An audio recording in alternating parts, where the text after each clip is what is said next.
What's up, everybody? Welcome to the Tribe of Millionaires podcast from GoBundance. I'm your host, Jamie Gruber. Today, I welcomed in GoBundance brother, investor, and full-time teacher, high school teacher, Dan Sheeks. He's got a real passion for education, but specifically, he teaches entrepreneurship. He teaches about financial freedom to teenagers. And he actually wrote a book recently called First to a Million that's just releasing by Bigger Pockets Publishing, which is no small feat, where he gives the steps for his what he calls his Sheeks geeks, or the Sheeks Freaks, the Sheeks Freaks, because he sees them as freaks when they start to learn about financial freedom well ahead of their time, or really ahead of even their parents' time for that matter. What he's teaching to these 16, 15, 17-year-old kids, their parents may not really have good perspective on, and they're learning from their own children on this stuff. So he's making an impact one kid at a time, and he's starting to expand his reach through his platform, his book, and his community, which he'll talk a lot about, along with just the state of education. He even talks about his take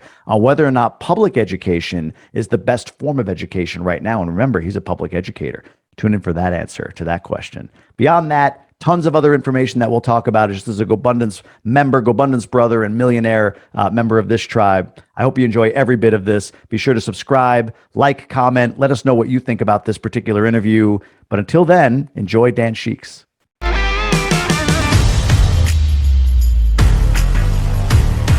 Dan Sheeks, good to see you, Dan. Good to see you, Jamie. Thanks for having me. Excited to be here and talk about all kinds of stuff. Absolutely. So you've got a unique role. Like most guys in GoBundance aren't teachers. So you are one of the few, maybe the only one I know of that is a teacher. Yeah. So talk to me about that. Like how'd you come to that profession, and then what made you sort of pivot into the personal finance realm? Give me a little bit of your background. Yeah, I've been a high school business teacher for about 20 years. Love my job, and it's super, rewarding and fulfilling. I know I'm making a difference every day I go to work. So I'm one of the lucky ones. I happen to love my W-2 job. But being a teacher doesn't generally create enough, income to build a massive net worth. So the reason I'm a GoBro, or what's enabled me to do that, my wife and I also invest in real estate, which we started focusing on 6 or 7 years ago. Before that, my wife was also a full-time public school teacher, elementary.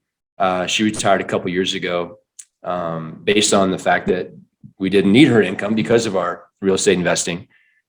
She still does quite a bit of stuff, but it's on her terms. And she was kind of done with the teaching. I still love my job. I still enjoy getting up every day, going to work, and being in the classroom with my kids. So the real estate investing is what has brought me to GoBundance, or what enabled me to be part of GoBundance. I love the group and everything that it stands for and all the connections I've made. But I also happen to love my teaching job. And so for now, that's what I do. Love it. Your backstory. So you are, I believe, a Colorado native. Is that correct? Actually, no, I was born in Michigan, raised in Iowa. That's right. I forgot about that. Yes. Yeah. Continue. And raised in Iowa, so I went to college in Iowa, and then I've been in Colorado for about 22 or 3 years. There, yeah, you and I chatted when you joined, and I remember the story. I'm in Michigan. I remember the that connection point that we had talked about. So, yep. So what brought you to, like, when did you know you were going to be a teacher? What was that path like? Are your parents teachers? Is that kind of the lineage, or was it just something that you had a passion for at some point? It's not a typical story. I didn't want to be a teacher. When I was in college, my major was business marketing for my undergrad, and I actually made fun of my friends that wanted to be teachers, that were studying education to become teachers. Why would you want to do that? Why do you want to make no money, spend all day with kids? That sounds annoying, and it just was not on my radar at all. But then when I graduated from college, I just started traveling. I wasn't ready to get a real world job, like a corporate kind of thing, even though I had my degree. So I traveled for a few years, honestly, just kind of seasonal work here and there. And in the process, I think grew up a little bit and started to become more aware of making a ton of money isn't the most important thing in the world. There are other things that make life enjoyable. So I had friends that were teachers, and they just seemed to really love their jobs. And so I found out that I could teach marketing, which was my main focus in undergrad, I could teach marketing in high school, which I didn't know that was a thing. And once I found that out, I said, well, maybe I should try this teaching thing. So I went back to school around age 26, 27 to get my teaching license. Wow. Wow. So did you start by teaching marketing, or have you been a business teacher for the last 20 years? Like, how does that work? So like you said, I didn't know marketing was an area in high school. Maybe it's newer age than my old ass. But what is did you start with marketing, or did you go right into business? Kind of, how did that happen? So in public schools, marketing it's kind of under the umbrella of business. And so I've been teaching marketing, entrepreneurship, personal finance, and those types of classes for my whole career. Interesting. Let's talk about that for a second, because there's a lot of guys, like you talk about GoBundance, right? A lot of guys in GoBundance who talk about alternative education, micro schools or whatever. My son goes to an acting academy. A lot of people have expressed, concern in some ways over public education or the standard education platform. But you're teaching entrepreneurship. You're teaching some of these things that I think are most valuable to many of the people in both GoBundance and GoBundance women's groups and their kids. Talk to me about that. What does that look like? Teaching entrepreneurship, teaching marketing, maybe specifically entrepreneurship for a moment. What does that look like? What's the curriculum look like? Can you just dive into that a little bit? I'm very curious about that. Yeah, I'll be happy to. But going back to what you said, the other GoBros that you mentioned that have some hesitation or doubt around how well public schools are teaching these things is justified. Personal finance, I think, is the most important class of all that we've mentioned so far. I advocate all the time that it should be absolutely a high school graduation requirement, but very few states and very few districts have that in place. My state and my district do not. So it's an elective course, the personal finance course. And so same with all the other business classes. So some kids take them, but not many, which is unfortunate. So there is cause for concern, and there has been for decades, about the fact that most of our nation's young people enter the real world or the workforce after high school, and they know zero personal finance or no entrepreneurship skills. So that is a valid concern that a lot of people have, including myself. So as far as the entrepreneurship class, it's high school, so it's kind of basic. We talk about generating ideas, supply and demand, solving problems to try and come up with a viable business idea. And then they work in groups, small groups, and then they try to actually formulate a business and put into operation a business that's going to make some revenue. It's debatable about how profitable they are because they're only doing it over a course of a semester. But they might sell some things around the school. They might sell some services around their neighborhood, but it's effective in getting them to think like an entrepreneur and solving problems. So that's amazing. And I think that's a great curriculum. Again, that wasn't available when I was in school. So I think that's a amazing advancement. On the personal finance piece, like you said, it's elective, not required. You said most states, most districts don't require it. Do you know why? I mean, is there a reason that's given, or do you have maybe an assumption or why you think it might not be? I'm kind of curious about that. I know, and there's more than one reason, because I've dug into this on many different levels for many years. The main reasons why personal finance is not a requirement in our country, and it's sad, but it's money and politics. It does cost money. Anytime you're adding a requirement to something like high school graduation, it requires more teachers, more classes, and that's more money. And as we all know, our public education system is severely underfunded. So anything that's going to cost more money is a tough road to hoe just because of that fact alone. But the politics come into play. High schools are judged on data, for better or worse. That's and graduation rates, but data, and the data that is used is standardized testing data, and those tests measure English, reading, writing, science, math, and some social studies. Personal finance doesn't fit anywhere into those categories. Personal finance is not something that's standardized, that's included in standardized tests in our country. So principals, school board members, superintendents, legislators, they all want to look good, and they want to get reelected, and they want to keep their job. So for them, it's about focusing on the things that are tested so that data looks good, and personal finance doesn't fit into the equation, which is unfortunate.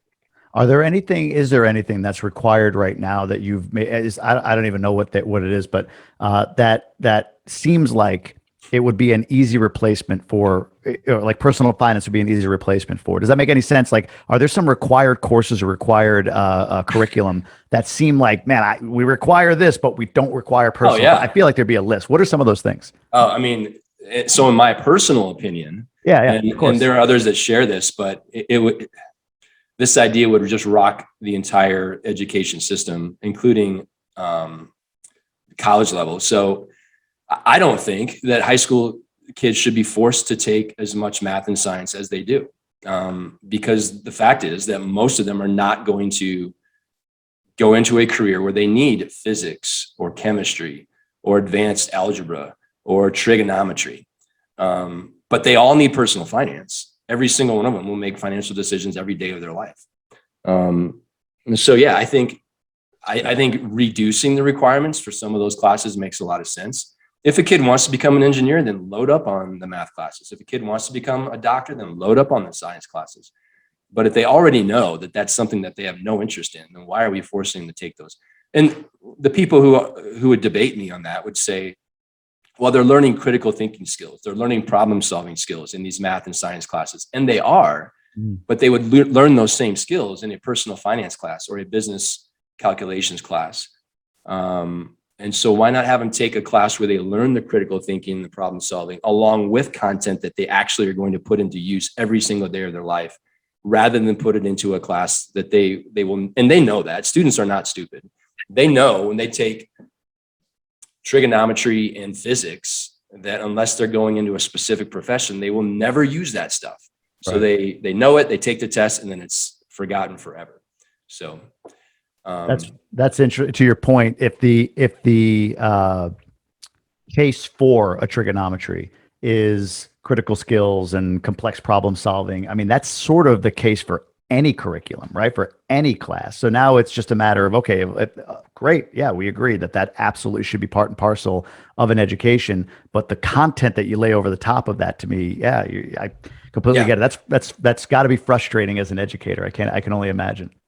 It is. I mean, another reason that personal finance isn't required is because the people that make decisions, your principal, your superintendent, your school board members, and legislators, they are all doing well. They're all well educated and they're making good incomes, and they didn't have personal finance in high school.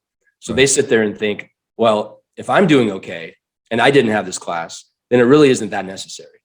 But the fact is that there are, for every one of you, there's 50 to 100 other people who are struggling financially because they didn't get that class and they really needed it. So that's another reason why. Yeah.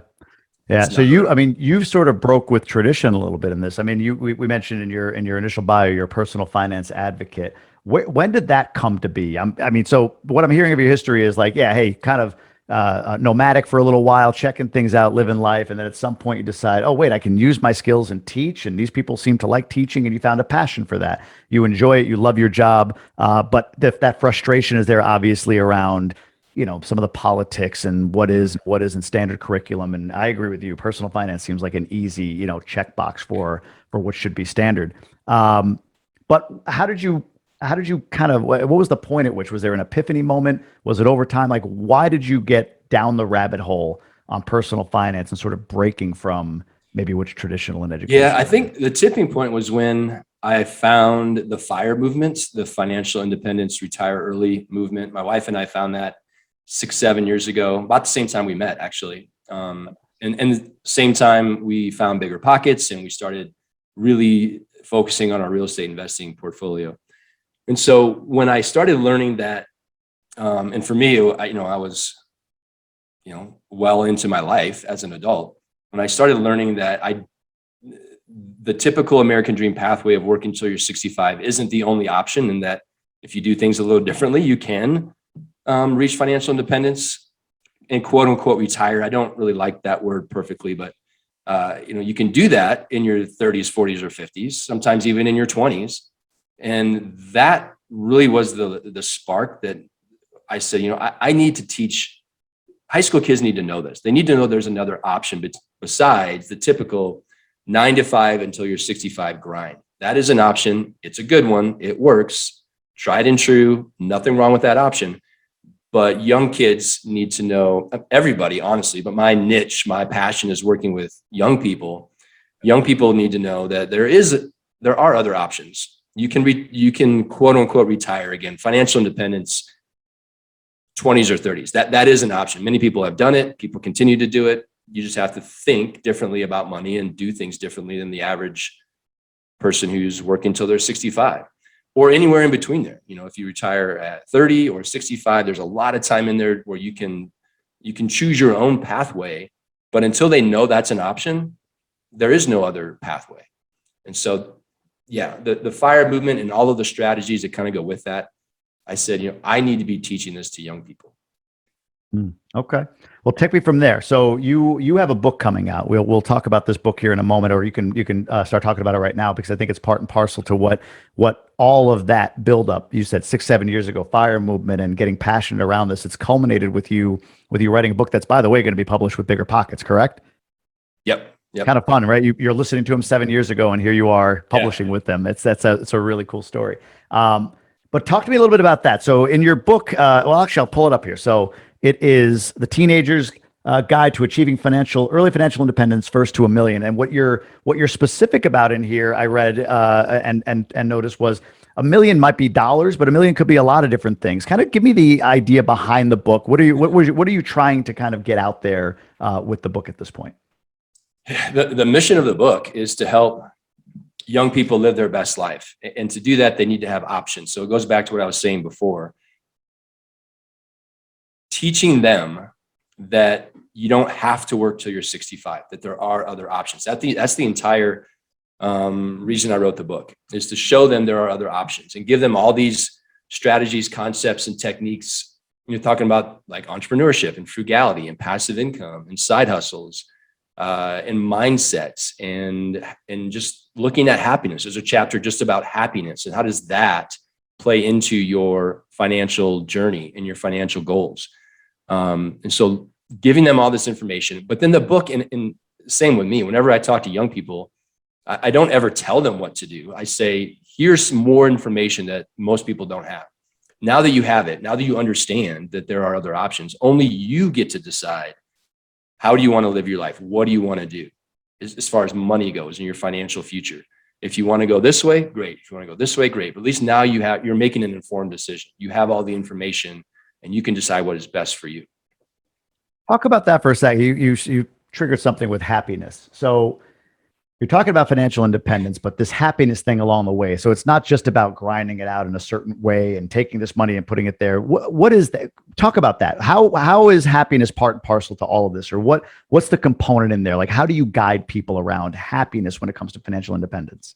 Yeah, I think it's kind of what it's all about, right? I mean, we just want to be happy. If you ask any parent, what do you wish most for your child? I think most parents I just want them to be happy and safe. You know, of course that comes in too, but I just want them to be happy and enjoy their life. And so, you know, I think the early financial independence movement is about freeing up your time to spend that limited resource of time on the things that make you more happy. And those things usually aren't too complicated or expensive. Spending time with family and friends, maybe traveling, hobbies, giving back, volunteering, helping others.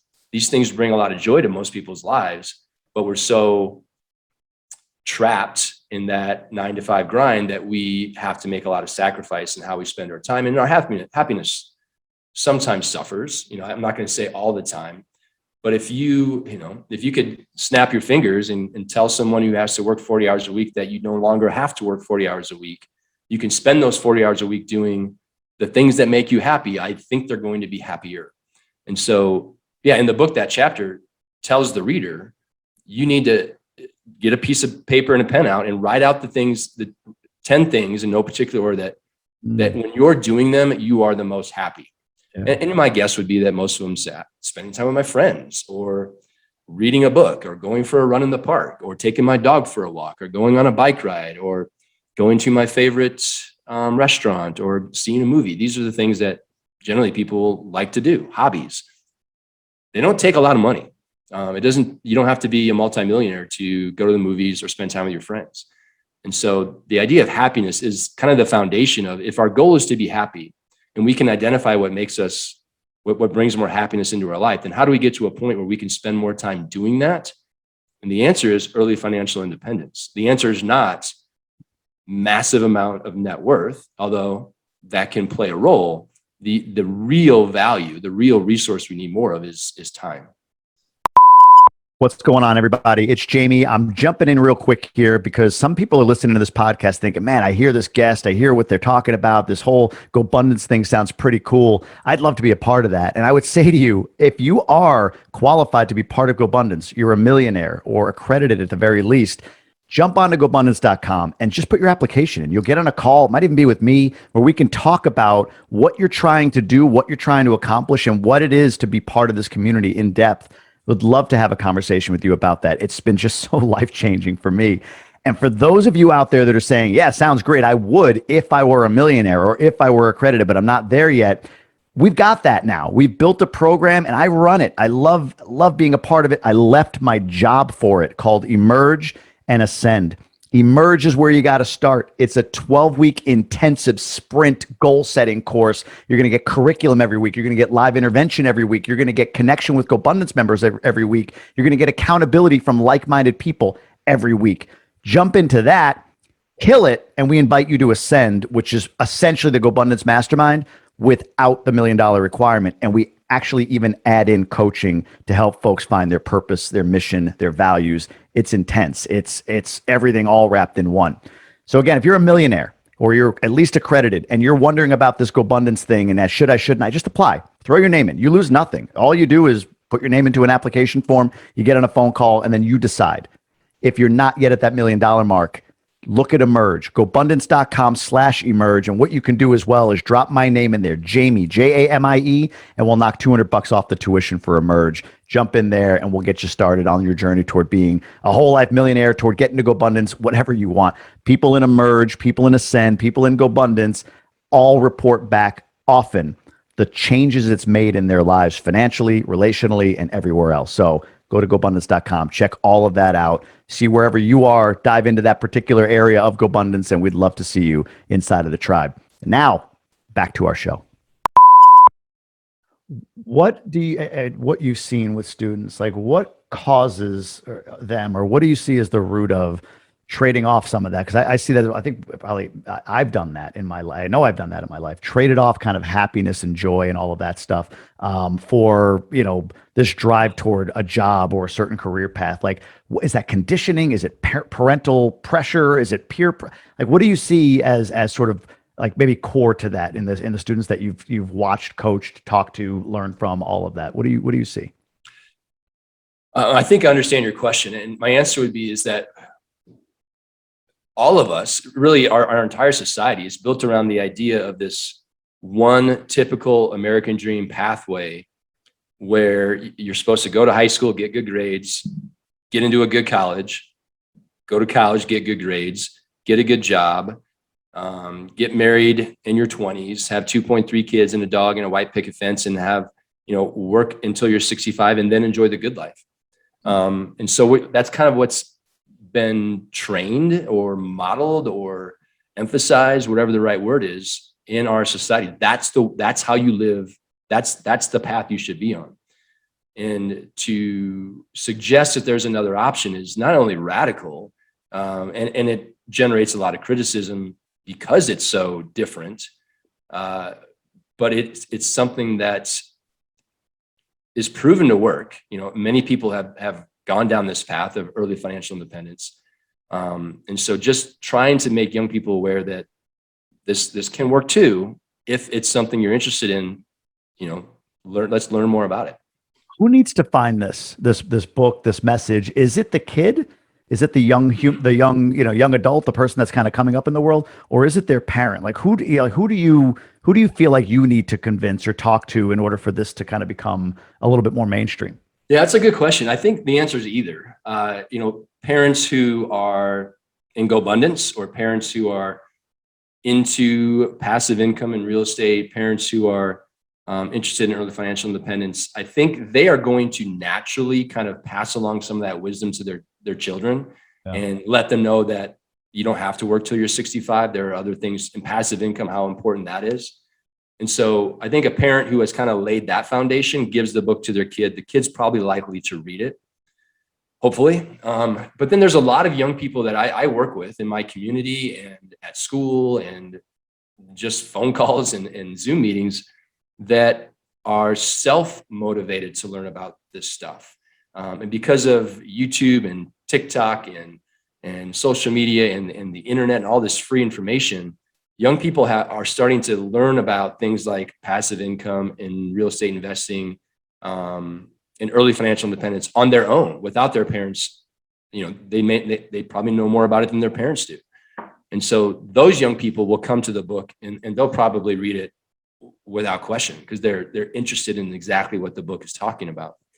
The one piece that doesn't work is when the book is given to a young person and they don't have an interest in their financial future. They're probably never going to open the cover. And it's that whole, you can lead a horse to water thing, but that's where it stops. So people ask me all the time, how do I make my teenager, or how do I make a young person, or even anyone for that matter, how do I make them want to learn about their financial future or invest time in learning about? And I say, you can't make someone do this. You can't make a teenager want to clean their room. Sorry, can't. And the same thing is true about financial education. They have to be self-motivated. Now we can do things to help increase the likelihood that they are self-motivated to learn. But at the end of the day, it's up to each young person or even adult to spend time researching and learning and then implementing all these different money tactics. Makes sense. Are you challenged by anybody? Have you been directly challenged by a parent or a student? I mean, your message is it breaks from tradition, right? In some ways, it breaks from what the standard is. Like, have you been, I don't know, trolled or challenged by parents or kids? Like, hey, what you're selling my kid here, I don't really appreciate. I thought I would. I haven't. I've not had one. I've had the opposite. I've had parents come in to my school to say to me, I want to learn more about what you're teaching my kid. Yeah. I don't, they're coming home and telling me all this stuff and I want to know more. Where can I go to learn more? Or maybe they just have some questions for me. No, go ahead. I'm sorry. Well, just to wrap that up, I don't think it's not going to happen. I probably will get some pushback or something at some point. I'm surprised I haven't yet. But it's really easy to say, this is proven. I can give you names of people and I can show you books and podcasts and YouTube videos of people who have done this. And they're not scammers. They're not trying to make money off of I'm not trying to make money selling my book. I don't really make any money off of that. It's my way of giving back and sharing information with young people. Because again, that's who I like to focus on. So I think if I ever did get pushback, it would be pretty easy to debunk that by just saying, I'm not making this stuff up. It's proven to work. Yeah, I'm not surprised that you haven't, to be honest with you. And if anything, maybe I could see you getting pushback on a principle that you teach and somebody doesn't quite disagree with that specific principle, like, around a way of calculating or real estate investing as the best vehicle or whatever it might be, right? So I could see that, but I've seen this being somebody that's left a job, in his 40s and left it behind. My whole brand and the incoming from it is like I've said this. Our father's midlife crisis was to buy a Corvette. Our age's midlife crisis is to find fulfillment. And so I think a lot of people in this, the parents of kids that would be reading this book, right? I'm guessing, this is 14 to 18. I could skew higher and lower, of course. 2022 would absolutely get value. 40 would get value out of this book in many cases, like you said, parents. Yes, yeah.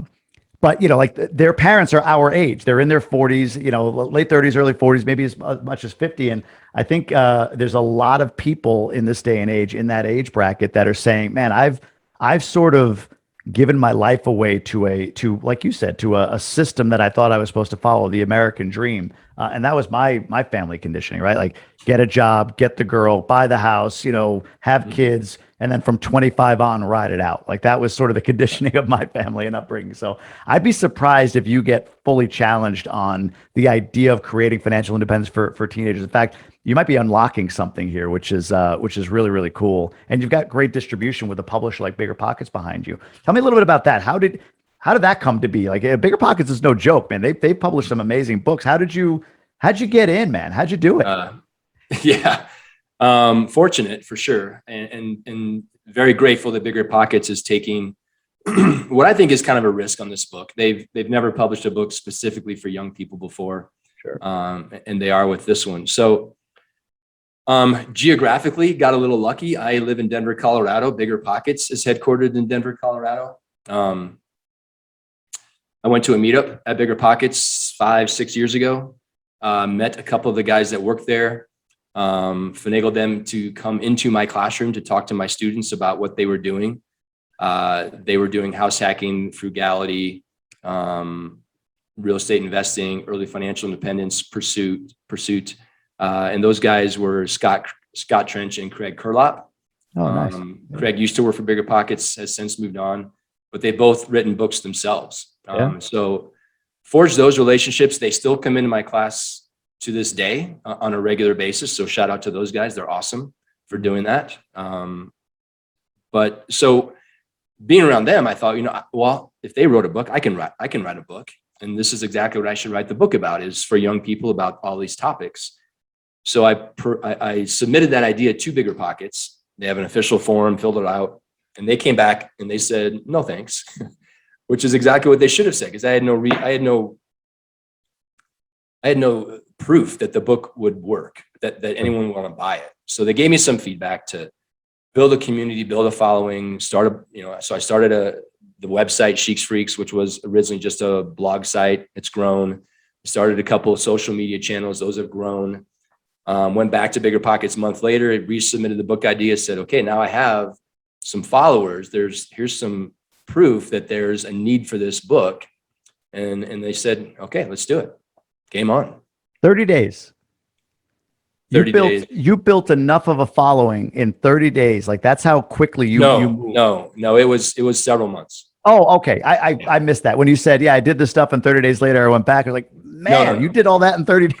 No, it was a few months. Yeah. Gotcha. My mistake. But still, even still, like you built a community and a following enough to go from a no to a yes within months. That's pretty impressive. So this obviously is a passion. Absolutely. Yeah. Yeah. It's definitely a passion. So talk to me a little bit more. You said Sheeks Freaks. That's a website, a blog. How else do people, kind of get involved with the book and with what it's teaching? Yeah. So the Sheeks Freaks community is, it's for young people. I like to say kind of 15 to 25 is the range that I specialize in. So the website has blog articles specifically for them, has resources specific to them.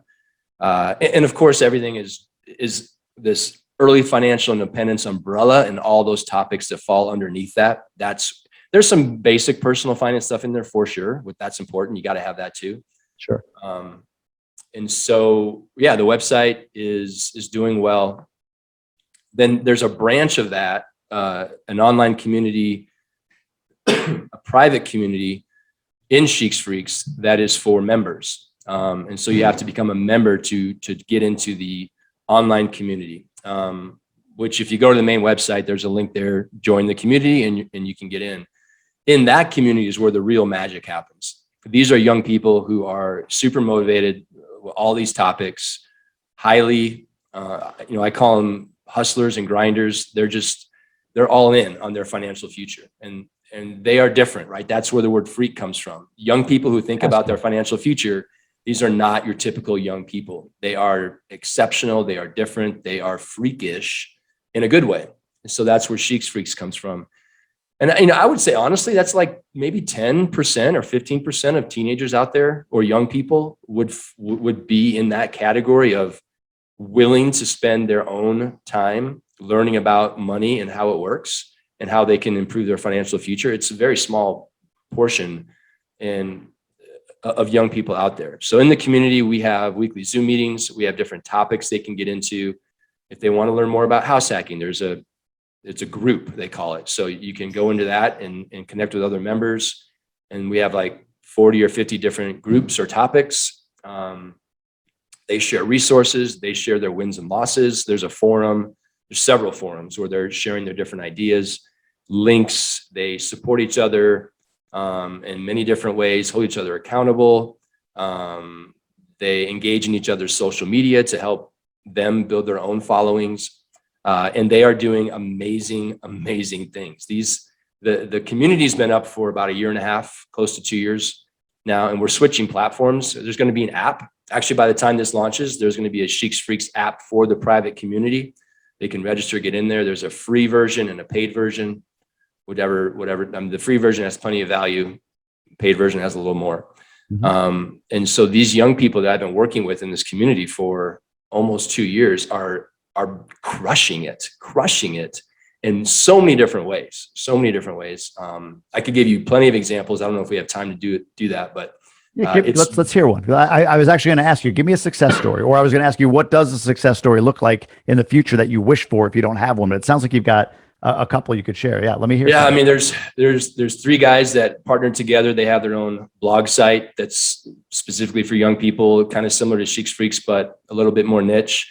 One guy has grown his TikTok following from, I think it was 700 to over 1 million. And he's focusing on mindset kind of stuff. One guy just closed on his second property. He bought a property to house hack at 19. He bought his second property, which is strictly a short-term rental investment property.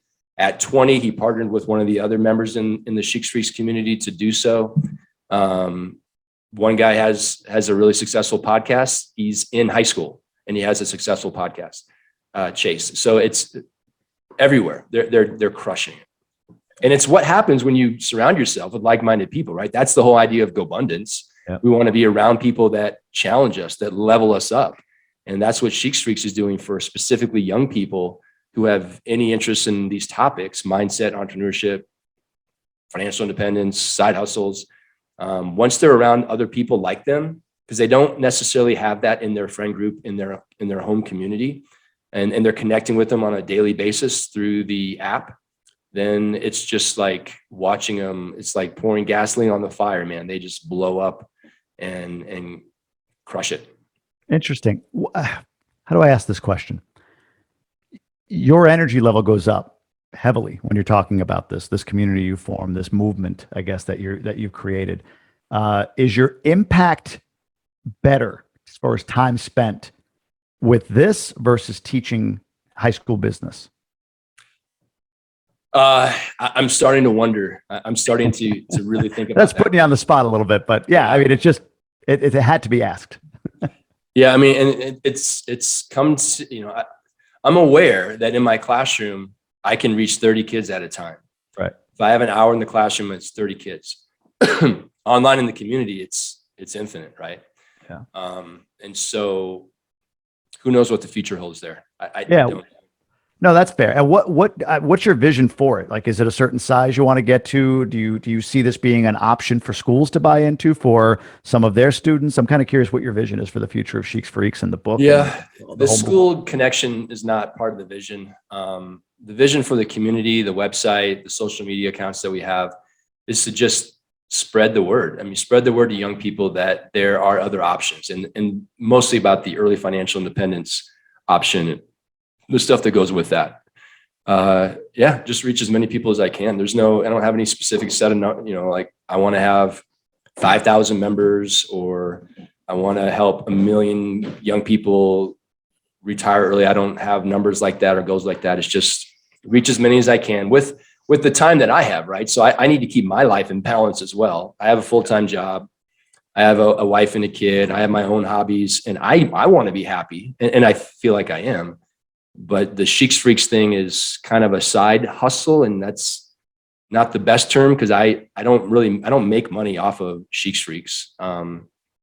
There's the paid membership level, but it's only $100 a year. It's really just to make it self-sustaining because there's a lot of costs involved with running it.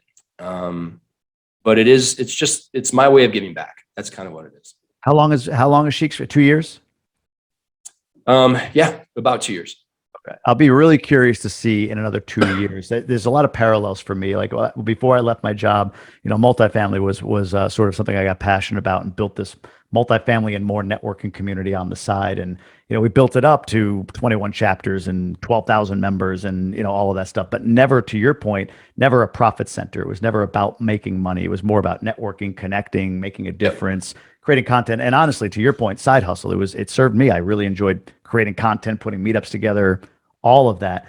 But as time has gone on and I've grown and learned and everything else like that, the business model for that is starting to pivot to where, man, there's value in building something that is a paid subscription model or even paid events, where there is profit, where there is different structures for capital, and it's not because of being greedy, but it's more like as it grows and scales and gets to a certain size, and we'll see what happens with Sheeks Freaks. I have a feeling this is going to get a lot of fire, especially after the book has been released or releases. I'm curious to see what it becomes because, man, there's so much value in what you're preaching, and it's such a need right now, especially in that 14 to 18, that teenage bracket, 20, 22, like that age bracket, such a need for this. I really wonder what this becomes. I'm very curious to watch the progression of it. So anyway, I just think it's exciting to see what you're doing and to do this on the side, build a community. You're real estate investing too, by the way. So not only are you teaching school, you have a wife, you have a kid, you're investing in real estate, but you're also building a community and you got a book published. It's insane what you're doing. And I'm really curious to see what the next level of it is. So good for you. Thanks. Yeah, I'm curious too. I wish I could fast forward a year and see how well is the book going to do? How well is the workbook going to do? Enjoy the ride, man. How many are going to come into the Sheeks Freaks community? It's going to be a fun year to watch and see what happens. 100%. Enjoy every bit of the ride. Tell me when the book drops or dropped, and what else comes with it? Is it just the book, or you have a workbook, I believe, that also is available? Kind of give me a little bit more about that, please. Yeah. So December 6th is the day, which I think is right about when this episode will air. So depending on when someone's listening to this, it's probably available right now, the book and the workbook. The book is called First to a Million. The workbook is the First to a Million workbook. Both available at biggerpockets.com/teen, or just go to the bookstore and you'll find it. If they buy both from Bigger Pockets, you get a discount on both. If they just buy the book, you get, there's an option to get some bonus content, which is pretty valuable stuff, honestly. But you can find the books elsewhere too. So they should be able to go buy it right now. I love it. Yeah, no, absolutely. Yeah, it's I'm privileged to have an advanced copy of it at this point, and thank you for sending this to me. I started to read through it a little bit, and actually, I think I have it signed here. I do. Yeah, signed copy from Mr. Dan Sheeks. So I feel special. I appreciate it. It's a great stocking stuffer, Christmas gift, holiday gift. So 100%. Real quick on that. So how old is your child? Boy, girl? My son is about 7 months old. 7 months old. Okay. All right. Yeah. This is coming back to me as well. Yeah. How excited are you that you've got this sort of knowledge? I'm just, I think that with my kids. My kids are 6 and 3, and it's just so cool to be able to sort of, I feel like I've got like something I want to teach them, but I have to, hold off. They're only 6 and 3. But how excited are you for when he gets to a certain age to be able to teach and download this stuff into him? Yeah. I mean, being a new father, there's so many things I'm excited. I want to play catch with him. I want to teach him how to fish. I want to go hiking with him, mountain biking with him. But I also want to sit him down and say, here's what a rental property looks like. Here's how we pay the bills in the household. And here's how you can grow your net worth. Here's what the compound effect does for you. Yeah. I mean, so much to look forward to with that stuff. Exciting for sure. All right, let's wrap this up with a question from the GoBundance card game. The 7 of clubs says, what is the most useful thing that you learned from your mother or your father? That's a deep question. It is. I grew up with my mother and not my father. My parents were divorced at a young age. I saw my father once a year, but he wasn't in the house. So I would defer to my mom. I think the most important thing she taught me, probably work ethic, I think is what it is. Just the mindset of do your job well, and get things done. We'll go with that. Absolutely. No, amazing example, I'm sure, of a woman that had to do. I mean, you said you saw your father once a year, so it's not even that he was splitting the week. It was only one time a year that you saw him. So your mother had a lot of responsibility. She was raising 2 kids by herself. Yeah. Wow. Wow. And Strong working, woman. obviously. Yeah. One more thing, Jamie. So the community, the Sheeks Freaks community, anybody out there listening, whether you are a young person or you know a young person, I'm going to give a discount. So if they go to SheeksFreaks.com, there's a button right there, join the community, go in there. If they choose to do the paid version, which again, don't have to because there's a free version, but if they choose to do the paid version at checkout, there'll be a discount code field. And if they put in GoBundance, all one word, all lowercase, they'll get a nice discount on that annual membership. Beautiful. That's very generous. And yeah, I was going to ask you that. Where should people go next? So SheeksFreaks.com, code GoBundance gives a discount on the paid membership, which is very generous of you. Anywhere else you want to direct folks to find out more about what you're doing? If anyone wants to contact me, Dan at SheeksFreaks.com, or I'm on LinkedIn, Instagram, Bigger Pockets all the time. Any of those work. Love it. First to a Million, the book, and the First to a Million workbook available on Bigger Pockets Publishing, biggerpockets.com/teen, or in their bookstore. December 6th is the release date. So excited for you, excited for all that's going to come of Sheeks Freaks. And man, I appreciate you being on and just talking education with me. That was really fun. I appreciate you. Thanks. Yeah. And one last plug, if there's any Go Bros out there that have a platform or an idea of how to get this book into the hands of more young people to help them live their best life, please do reach out to me. I'm always interested in ways that we can help spread the word. So Jamie, it was awesome. I had a blast. Thanks for having me. Love talking to you. Keep crushing it, by the way. Podcast is awesome. Appreciate that, man. Doing our best. But no, I appreciate you, and thanks for jumping on and dropping a bunch of knowledge for us. You're welcome. Appreciate being here. Thanks a lot. Thanks for watching. I hope you enjoyed this episode. Let us know down in the comments, and make sure you hit that subscribe button, hit that notification bell so you can be informed on the next episode and other content right here on this channel. Thank you.